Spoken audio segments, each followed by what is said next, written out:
mais um podcast Fala Cris. E hoje temos outra história super inspiradora. Oi, pessoal. Estou aqui hoje como convidada da Cris para fazer perguntas para ela de seguidores. E vamos para a primeira. Olá. Né, Cris? É isso aí, muito bom. Já aconteceu com você, Cris, de você estar fazendo uma palestra com o público e de repente dar um branco? Não branco assim não. Já aconteceu, por exemplo, vamos supor que alguém faz uma pergunta e que é uma pergunta de objeção. Sim. Aí eu tenho que pensar para responder. Mas geralmente o branco em si não, porque eu fico tão em flow, e o flow, que é o estado total de presença, me deixa muito tranquila a ponto de não ter esse branco. Porque o que eu faço? Eu uso uma técnica que é a técnica do estado total de presença para ficar ali.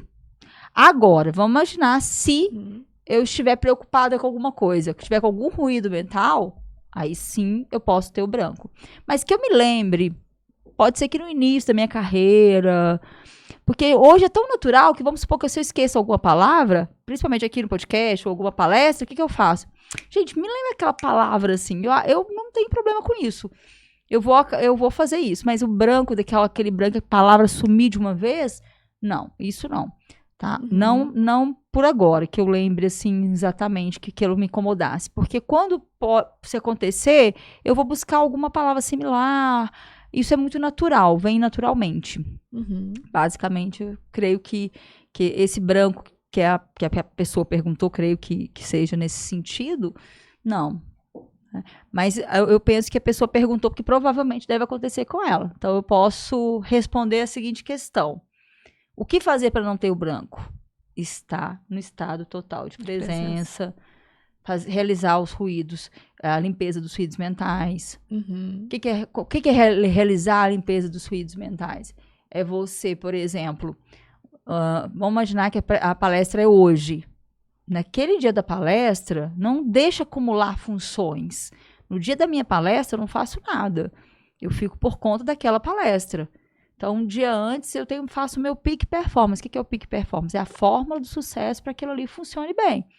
Então, tem muitos clientes que chegam para mim e falam assim, Cris, eu tenho a palestra amanhã. E nem organizou ainda aquela palestra. Então, com isso, quando a pessoa deixa tudo para a última hora, aquilo vai dar errado. Uma outra pessoa também teve um caso de um cliente que no dia ele deixou para a última hora, deixou para um dia antes para organizar a palestra. Já sei do assunto, é algo que eu estou bem acostumado. E aí, no dia da palestra, aconteceu uma coisa bem ruim com uma pessoa da família dele. E ele não podia faltar à palestra. O que aconteceu? Ele chegou na palestra sem material e é lógico que deu branco. Então, não confie demais na sorte. Porque ele não estava em flow, né? Não estava em flow, não preparou. Então, quer dizer, parece óbvio, mas então faça o que tem que ser feito. O feito é o básico ali, de preparar. De preparar o básico, pelo menos. Então, tem algumas dicas básicas, por exemplo, simples, que é, por exemplo, já deixar o template. O que é o template? É o design básico da sua palestra ou das suas apresentações, porque daí quando você for convidado para palestrar, você vai só brifar, fazer um brief básico. O que é o briefing básico? É aqueles tópicos que ali você já vai ter ali básico. Depois você vai colocar, por exemplo, os temas relacionados àquela palestra que você vai ministrar. Por quê?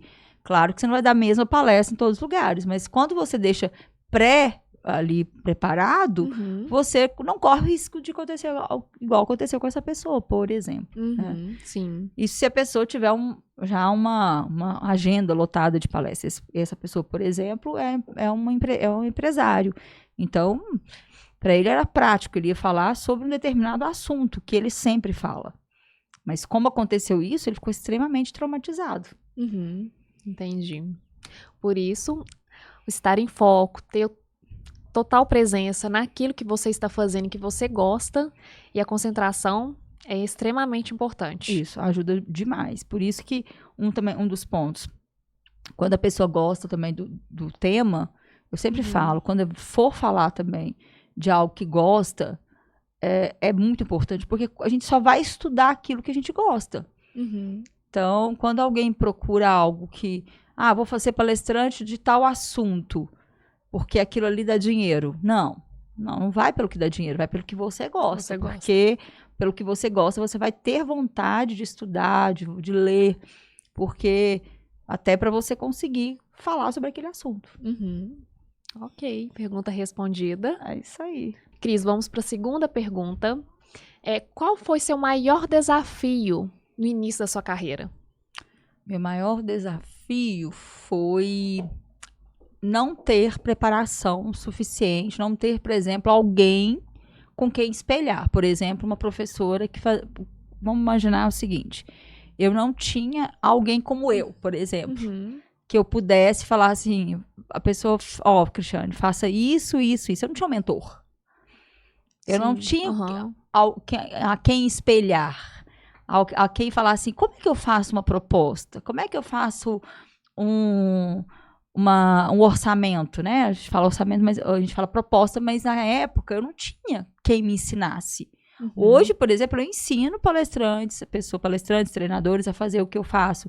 Eu ensino as pessoas a serem um professor de oratória. Eu lembro que para eu fazer um curso de oratória, há 23 anos, vamos imaginar, tinha que ir para São Paulo, tinha que viajar. Hoje é fácil acesso, as pessoas têm acesso à internet, tecnologia. Né?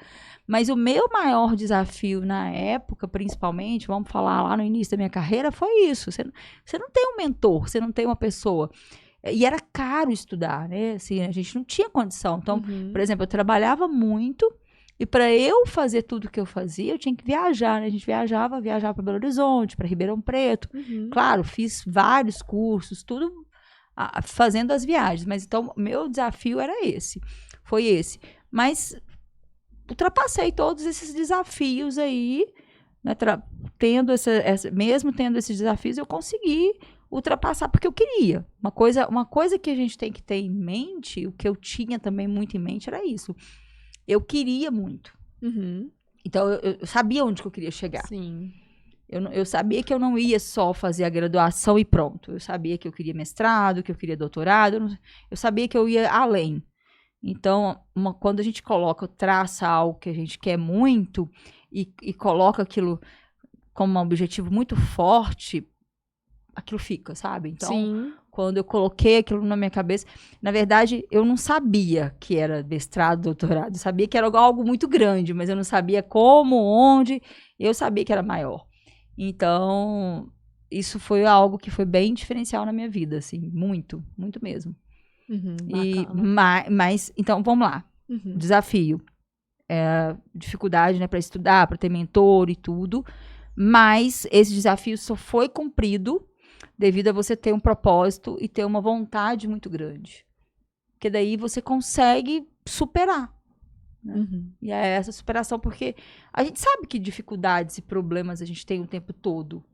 Mas e aí? Como superá-los? Com a vontade. Com a vontade. E dedicação. Realmente. Pessoal, perguntas respondidas.